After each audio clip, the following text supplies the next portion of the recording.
শুধু মাছ আর মাছ, মাছ খেতে খেতে খেতে খেতে মাছের মাথাগুলো ভিজে পড়ে আছে। এখন আমি মাথাগুলো দিয়ে কি করি ভাবতে ভাবতে হঠাৎ মাথায় এলো আজ মাছের মাথা দিয়ে ঝুড়ি বানাবো। নমস্কার বন্ধুরা, কেমন আছেন সবাই? আশা করি ভালোই আছেন আর আমিও ভালো আছি। আমার চ্যানেলে সবাইকে স্বাগতম জানাই। মাছের মাথা ঝুড়ি বানানোর জন্য আমি এই মাছের মাথা দরকার, তাই এই মাছগুলোকে আগে ভেজে রেখেছি আর সাথে এই উপকরণটি আমি রেডি করে রেখেছি, এগুলো আমার লাগবে। এখন আমি কড়াইটি বসিয়ে দিলাম, কড়াইটা গরম হয়ে গেছে। এখন আমি তেল দিয়ে দিলাম। আমার তেলটা গরম হয়ে গেছে। এখন আমি ঢেলে দিচ্ছি পেঁয়াজ। পেঁয়াজটা আমি ভালো করে লাল লাল করে ভেজে নেব।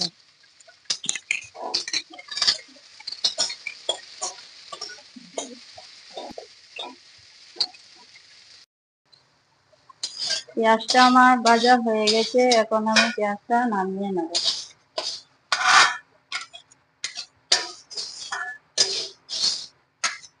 ওই কড়াইতে আবার আমি তেল দিয়ে দিচ্ছি। তেলটা গরম হয়ে গেছে। এখন আমি একটা শুকনো লঙ্কা দিয়ে দিলাম, তার সাথে একটা তেজপাতাও দিয়ে দিলাম। এখন আমি দিয়ে দেব টমেটো কুচি।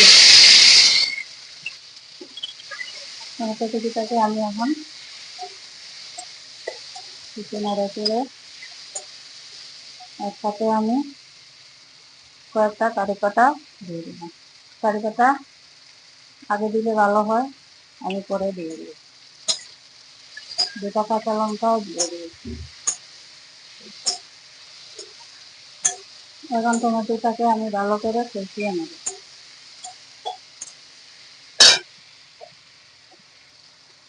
আমি 1 চামচ হলুদের গুঁড়ো, 1 চামচ নুন, এখন আমি ভালো করে কষাবো।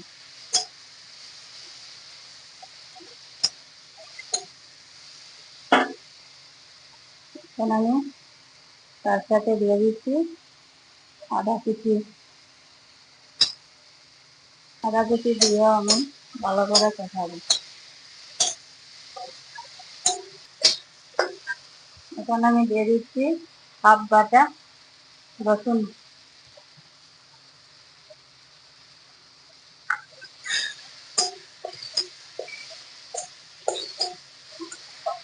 রসুন দিয়ে এখন আমি খুব ভালোভাবে কষাবো।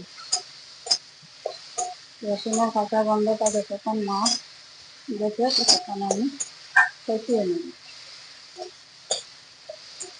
খুব ভালোভাবে কষানো হয়ে গেছে, কড়াইতে আর লেগে যাচ্ছে না। এখন আমি মাছের মাথা দিয়ে দিলাম।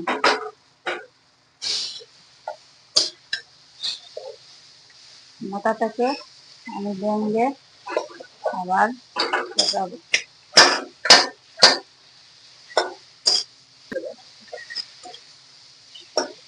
মাথাটাকে একটু ভেঙে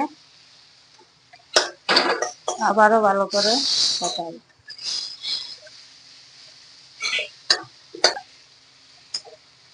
দেখেন বন্ধুরা, আমি মাথাটাকে ভালো করে ভেঙে দিয়েছি। মাথা না ভাঙলে তো আর ঝুড়ি হবে না। এখন আমি এই যে ভেজে রাখা পেঁয়াজটা তার মধ্যে দিয়ে দিলাম। এটা দারুণ হবে, খুব সুন্দর গন্ধ বেরিয়ে আসছে।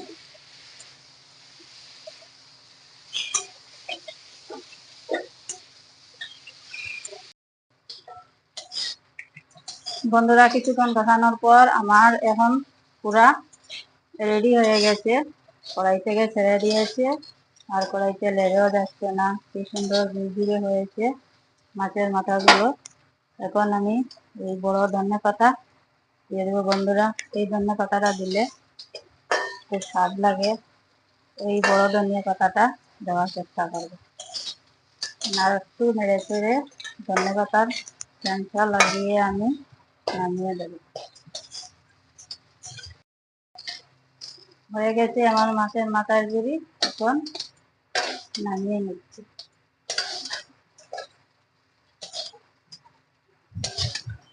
বন্ধুরা, আমার রেসিপিটা যদি ভালো লাগে তাহলে কমেন্টের মাধ্যমে জানাবেন, আর অবশ্যই একদিন বানিয়ে খাবেন, আর আমার চ্যানেলটাকে সাবস্ক্রাইব করবেন। আর দেখা হবে আগামীকাল। ততক্ষণ ভালো থাকবেন, সুস্থ থাকবেন, আর আমার পাশে থাকবেন। ধন্যবাদ।